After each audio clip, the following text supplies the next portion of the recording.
Доброто е от мен. Днес е 13.04 и един малко по-различен ден, защото останах сам с мислите ми. В момента се разхождам по един напълно празен път и просто разсъждавам върху някои неща.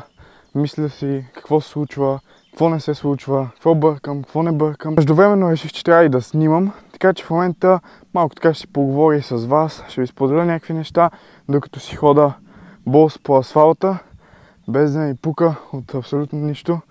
И да, има и такива моменти. При мен са доста рядко, като цяло в града, в това напрегнато ежедневие, с цялата тази работа, с абсолютно всичко, което ми е на главата. От страшно много време не ми е оставало време за така просто да си остана сам със себе си.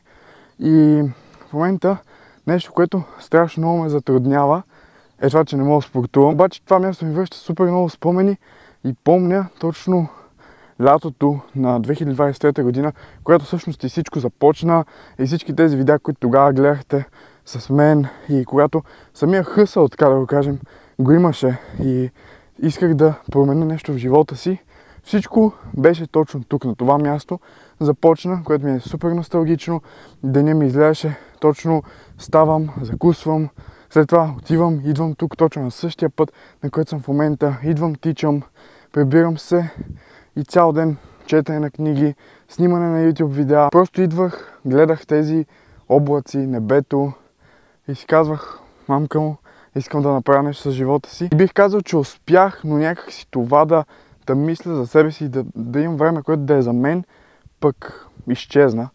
И в момента точно това искам да направя малко, да си припомня това време и да видя всъщност колко много съм постигнал за този период от около 6, 7, 8 месеца. И това осъзнавам, че просто понякога трябва да се погледнем назад и да си кажем, това е много повече, отколкото съм мечтал. Знам, че този живот, който в момента живея, и ми изглежда съвсем нормален, това цялото ежедневие, дори тези оплаквания, колко много работа имам и колко ми е напрегнато в стреса, многото клиенти, разпределянето на някакви бюджети, известността, да се оплаквам, че ме спират по улиците и някакви такива неща. Всъщност това е много повече, отколкото аз някога съм си мечтал на тази възраст да постигна. Тоест аз успях да мина над целите ми, а пък съм още на 16. И сега докато се разхождам в това много приятно време, е супер голяма жега, се сещам, че имах цели точно за лятото, които бях заложил още миналата година, когато бях на Слънчев бряг. Показал съм ги в доста видеа, едно малко листче с не повече от 3-4 цели. И точно както съм казал, че точно така трябва и да бъде според мен, не трябва да имаме много цели, трябва да имаме от 3 до 5 цели, които да са много сериозни цели и след това вече може да си ги разделим на подцели и план, по който да ги постигаме една по една. И сега тези дни погледнах това листче и се замислих, че едни от доста важните цели аз съм ги изпълнил или ако не съм на сантиметри да ги изпълня. Просто поставяйте си цели точни и ясни, пишете си ги. Някой ден ще сте си благодарни, колкото и клиширано да звучи. Всичко това с просто какво ще направи това да си запиша целите на листче. Ми се струваха доста невъзможни. Струваше ми се като нещо, което няма как да направя. Бях си постигнал едни други цели. Си викам, айде тия ще ги напиша, ама въобще не съм сигурен дали нещо ще се случи. Това ме мотивира много повече да работят. И знам, че много голяма част от вас се намират в един такъв гаден период, в който хем усещате успеха, усещате как се развивате. Знаете, вие вече се чувствате като успешни и знаете, че ще станете успешни, обаче нито близките ви, нито приятелите ви, никой не вижда този успех. И да, говоря като човек, който се намира в този период и то по още по-фрапантен начин. И това е било, че аз съм снимал YouTube видеа, в които съм се чувствал супер успешен. В същия момент знам, че нито видеята ми се гледат, знам, че повече хора ми се смеят, знам, че въобще не си представят как може нещо от тия неща, които говоря, да се случи. В момента искам да ви кажа нещо като човек, който е излезнал вече от този период. Просто не се отказвайте, вярвайте, продължавайте да вървите и някой ден, така крачка по крачка, ще стигнете до там, където сте искали. Дори смятам, че ще го подминете, както се случи с мен, но най-важното е не се отказвайте и нещата ще се случат. И доста от вас ми пишат, покажи повече от живота ти, показвай си дните повече, като цяло виждам, че тези видеа ви харесват.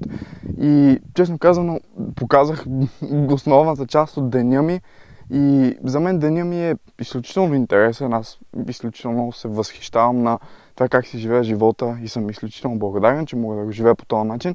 Но за 90% от вас живота ми е изключително скучен, едно и също се случва, но това е тайната зад успеха. И за хората, които смятат, че техните ежедневия са скучни, моето е абсолютно същото. Моето е буквално едно и също нещо абсолютно всеки ден. Едни и същи гадни неща, които трябва да правя. Едни и същи неща, които не ти се иска да правиш, особено преди това, че си на малка възраст и въобще не ти е това работата в момента. И да, така е, но това е част от пътя и на момент просто се сещам, че имам възможността да го живея този живот и съм изключително благодарен. Отделно, когато виждаш и как постигаш някакви неща, в началото естествено не ги виждаш, но точно както казах, просто в началото ти трябва вяра и да продължаваш да работиш, а в бъдеще, когато вече започне да ги постигаш, просто не трябва да се отказваш и стигнеш много далеч. Просто складирам, така да го кажем, победи след победи, след победи, след победи. Абсолютно всеки ден победи, които никой не вижда, защото никой и не му се и занимава да види, защото до тях не се стига лесно. Не е просто да щракнеш с пръсти и да се появи една супер кола. Всичко това е много, много часове и години дори работа. Това е ежедневието ми, просто работа и доста рядко се случва така да остана и сам с мислите ми, което ми помага да не се откажа допълнително, да се мотивирам. Дори хората, които сте гледали последните ми видеа, които качих през последния месец, реално откакто се завърнах и започнах отново да снимам видеа за YouTube, в тях, в почти всяко едно видео сме си говорили за заболявания, за трудностите. Имах двама човека, които присъстваха в тези видеа, които всъщност са така хора, които се развиват и са постигнали нещо и са минали през всички тези трудности, през които знам, че доста голяма част от вас, които ме гледате, също преминават в момента, през които съм преминал и аз. Обаче в момента нещо, което осъзнах съвсем наскоро, е, че всъщност точно тази болест ми помогна изключително много от друга гледна точка и точно това замислих, че абсолютно всяко нещо си има хубавата страна. Просто ние трябва да я намерим и да вярваме в нея и някакси това става реалността. Така че лошото на тази болест е, че не мога да тренирам, не мога да се храня както преди обичах да се храня, т.е. нездравословно, не мога да правя страшно много неща от нещата, които съм обичал. Обаче от друга гледна точка, това първо ми показа, че може би не вървя точно по най-правилния път, че така няма да стигне изключително далеч, както искам.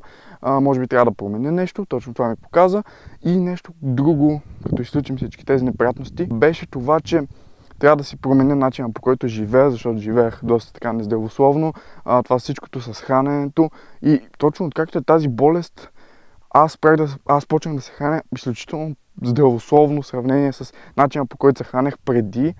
Така че ето една хубава страна на това, през което преминах и няма нужда да гледаме само лошото. Така че каквото и гадно в момента да ви се случва, ако имате два крака, две ръце, родители, място където да живеете и храна, каквато и да е, имате абсолютно всичко, а другото просто зависи от вас. Така че някой ден, ако искате да сте богати и не умрете богати, вината е изцяло ваша, така че просто трябва да работите за това. И съм изключително благодарен. В момента единственото, което малко ми е гадно, че не мога да тренирам, но точно това е, че точно като не мога да тренирам, се храня и по-здравословно, защото не искам да губя толкова много физическа форма, така че всичко си има своята хубава страна.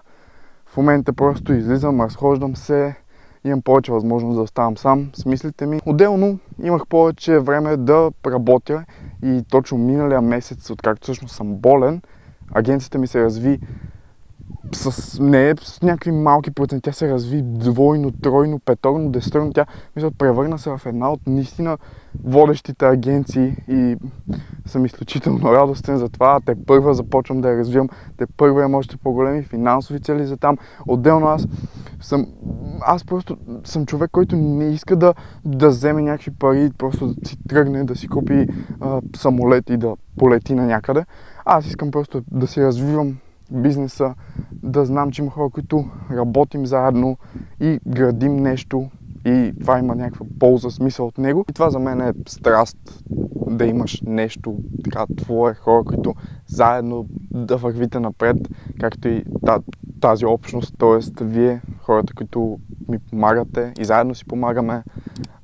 Това е просто уникално чувство. Като цяло това е, просто исках да ви напомня, че живота е прекрасен и каквото и да се случва, просто трябва да вярваме и всичко ще се случи. Трябва да си напомняме, нали, откъде сме тръгнали, да не забравяме откъде сме тръгнали и да видим колко много сме изминали, дори да не сме постигнали абсолютно всичко, което искаме, ще го постигнем някой ден. Както мен някога страшно много ме е било срам да си пусна камерата, да снимам, и защото съм знаел, че други хора ще го гледат и ми е било супер неловко.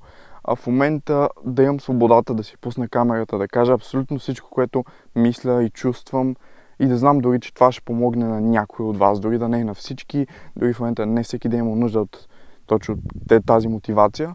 Знам, че има хора, които след това видео ще направят нещо малко по-различно с живота си и може да са изпаднали в дупка или в нещо такова. И да знаеш, че ти можеш да промениш нещо, в тях е уникално чувство. Така че благодаря ви, без вас нямаше да е същото.